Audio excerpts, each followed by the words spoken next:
Assalamualaikum warahmatullahi wabarakatuh. Perkenalkan, nama saya Setia Rama Pramudita dengan NPM 23120111458. Di sini saya ingin membuat video mengenai UAS Hukum Tata Negara.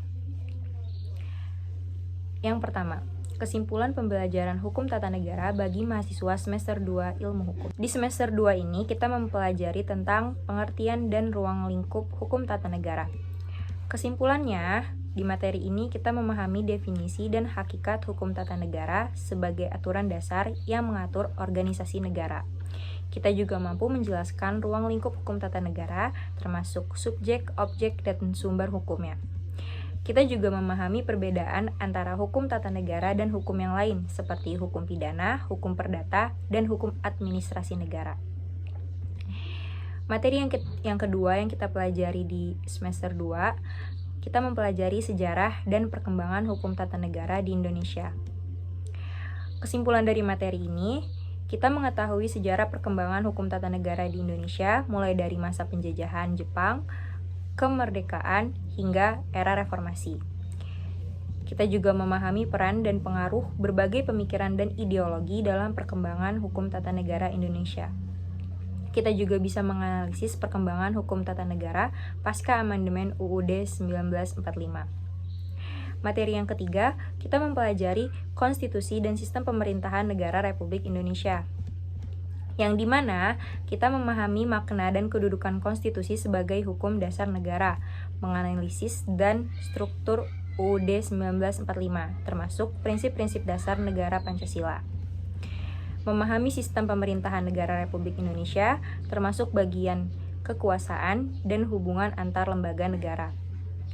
Materi yang keempat, kita mempelajari hak dan kewajiban warga negara, di mana kita memahami hak asasi manusia dan hak konstitusional warga negara yang diatur dalam Undang-Undang Dasar 1945.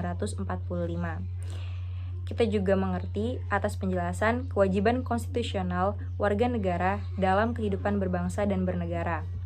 Kita juga memahami mekanisme perlindungan dan penegakan hak asasi manusia di Indonesia. Di sini juga kita mempelajari materi tentang lembaga-lembaga negara. Kesimpulannya, mempelajari lembaga-lembaga negara, kita akan mempelajari struktur dan fungsi lembaga-lembaga negara seperti MPR, DPR, DPD, Presiden, Mahkamah Agung, Mahkamah Konstitusi, dan BPK. Kita juga memahami hubungan antar lembaga negara dan mekanisme checks and balance dalam sistem pemerintahan. Kita juga menganalisis peran dan fungsi lembaga-lembaga negara dalam menjalankan tugas dan kewajibannya. Pemilu dan kedaulatan rakyat. Kesimpulan materi ini, kita memahami konsep demokrasi dan kedaulatan rakyat dalam sistem pemerintahan Indonesia. Kita juga mempelajari sistem pemilu di Indonesia, termasuk jenis pemilu, lembaga penyelenggara pemilu, dan peserta pemilu. Kita juga memahami hak dan kewajiban warga negara dalam pemilu. Otonomi daerah dan hubungan pusat daerah. Memahami konsep otonomi daerah dan desentralisasi dalam sistem pemerintahan Indonesia, mempelajari struktur dan fungsi pemerintahan daerah termasuk pemerintah provinsi, kabupaten, dan kota, memahami hubungan antara pemerintah pusat dan daerah termasuk kewenangan dan tanggung jawab masing-masing. Kesimpulannya, pembelajaran hukum tata negara bagi semester 2 ilmu hukum memberikan dasar pengetahuan yang kuat tentang organisasi negara, sistem pemerintahan, dan hak-hak konstitusional warga negara. Pemahaman yang komprehensif tentang hukum tata negara sangat penting bagi calon sarjana hukum untuk dapat memahami dan menganalisis berbagai isu hukum dan politik yang terjadi di Indonesia.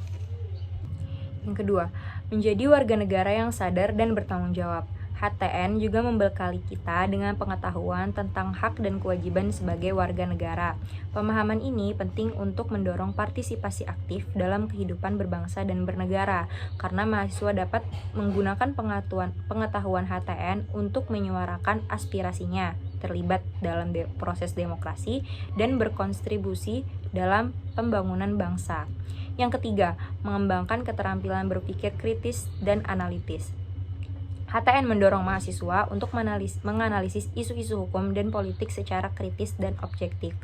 Mahasiswa belajar untuk mengidentifikasi argumen yang kuat dan lemah, serta untuk mengembangkan solusi yang tepat untuk permasalahan hukum dan politik.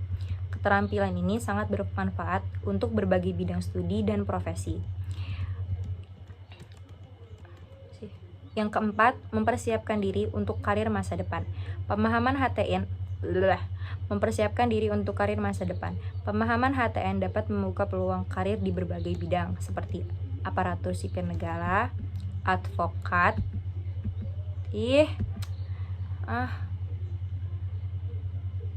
kok nggak bisa di itu sih. Yang kedua, di sini saya ingin menjelaskan kesimpulan materi dari kewarganegaraan dan keimigrasian. Jadi, kewarganegaraan dan keimigrasian itu termasuk penting dalam hukum tata negara karena mengatur status kewarganegaraan dan lalu lintas orang yang masuk dan keluar wilayah negara. Pengertian kewarganegaraan dan keimigrasian sendiri, kewarganegaraan adalah status hukum yang menghubungkan seseorang dengan suatu negara yang membawa hak dan kewajiban bagi orang tersebut. Sedangkan pengertian keimigrasian adalah hal ihwal tentang lalu lintas orang yang masuk dan keluar wilayah negara Republik Indonesia dan pengawasan orang asing di wilayah negara Republik Indonesia. Hubungan antara kewarganegaraan dan keimigrasian. Kedua bidang ini saling terkait erat, karena kewarganegaraan merupakan salah satu syarat untuk memasuki dan tinggal di suatu negara, sedangkan keimigrasian mengatur tentang lalu lintas orang yang masuk dan keluar wilayah negara. Asas-asas kewarganegaraan. Asas-asas kewarganegaraan dibagi menjadi 3. Yang pertama, asas ius sanguinis atau keturunan. Adalah kewarganegaraan diperoleh berdasarkan keturunan dari orang tua. Asas yang kedua, asas ius soli atau kelahiran, yang artinya kewarganegaraan diperoleh berdasarkan tempat kelahiran.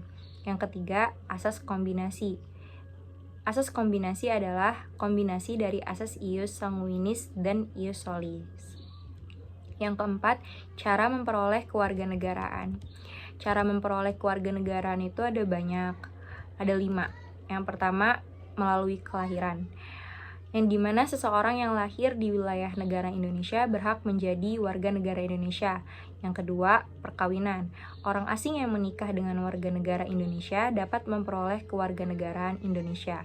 Yang ketiga, pengangkatan. Orang asing yang dianggap berjasa bagi negara Indonesia dapat diangkat menjadi warga negara Indonesia. Yang keempat, pewarganegaraan. Orang asing yang memenuhi syarat dapat mengajukan permohonan untuk menjadi warga negara Indonesia. Yang kelima, pernyataan. Anak yang lahir dari orang tua yang tidak diketahui keberadaannya atau tidak memiliki kewarganegaraan dapat memperoleh kewarganegaraan Indonesia melalui pernyataan. Yang kelima, cara kehilangan kewarganegaraan. Cara kehilangan kewarganegaraan yaitu pengunduran diri. Warga negara Indonesia dapat mengundurkan diri dari kewarganegaraannya. Yang kedua, pelepasan. Warga negara Indonesia dapat dilepaskan dari kewarganegaraannya jika melakukan perbuatan yang merugikan negara. Pencabutan. Kewarganegaraan Indonesia dapat dicabut jika diperoleh dengan cara yang tidak sah. Hak dan kewajiban warga negara. Hak warga negara itu ada hak politik, hak ekonomi, hak sosial dan budaya, dan hak asasi manusia. Sedangkan kewajiban warga negara adalah kewajiban asasi manusia dan kewajiban negara. Lalu lintas orang, masuk dan keluar wilayah negara. Orang asing yang ingin masuk ke wilayah Indonesia harus memiliki visa dan paspor yang sah. Izin tinggal. Orang asing yang ingin tinggal di Indonesia harus memiliki izin tinggal yang sah. Pengawasan orang asing. Orang asing yang berada di Indonesia harus mematuhi peraturan perundang-undangan yang berlaku. Pengungsian, status pengungsi. Orang yang terpaksa meninggalkan negara karena alasan ras, agama, kebangsaan, keanggotaan, dan kelompok tertentu atau pendapat politiknya. Hak dan kewajiban pengungsi. Pengungsi berhak atas perlindungan dan bantuan kemanusiaan dan berkewajiban untuk mematuhi peraturan perundang-undangan yang berlaku di negara tempat pengungsian. solusi pengungsian, penempatan kembali, pemukiman kembali, atau integrasi lokal. Mahasiswa ilmu hukum memiliki peran penting dalam menegakkan keadilan dan menjaga ketertiban hukum di Indonesia. Memahami materi kewarganegaraan dan keimigrasian menjadi landasan fundamental bagi mereka untuk menjalankan peran tersebut. Beberapa alasan mengapa materi ini esensial bagi mahasiswa ilmu hukum. Karena di materi ini kita bisa memahami hak dan kewajiban fundamental bagi warga negara, seperti melindungi hak-hak manusia, mengawasi kinerja pemerintah, dan mempromosikan demokrasi dan partisipasi sipil. Kita juga menguasai peraturan terkait status kewarganegaraan dan keimigrasian.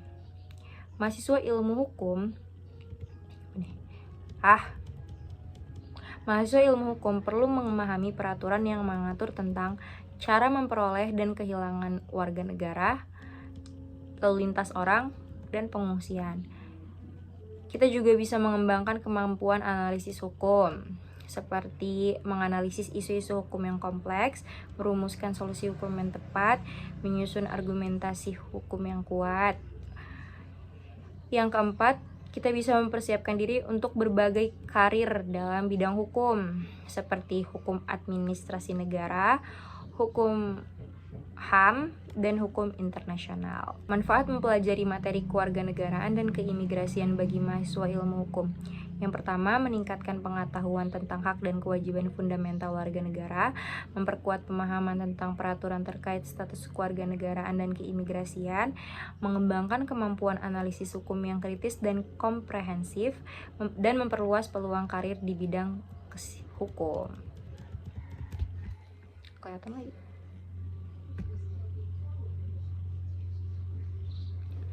Kesimpulannya, mempelajari materi kewarganegaraan dan keimigrasian bukan hanya sebagai kewajiban mahasiswa semester 2, tetapi juga kebutuhan bagi mahasiswa ilmu hukum, karena dengan memahami materi ini, kita dapat menjadi pelindung hak asasi manusia, penegak keadilan, dan penjaga kedaulatan negara.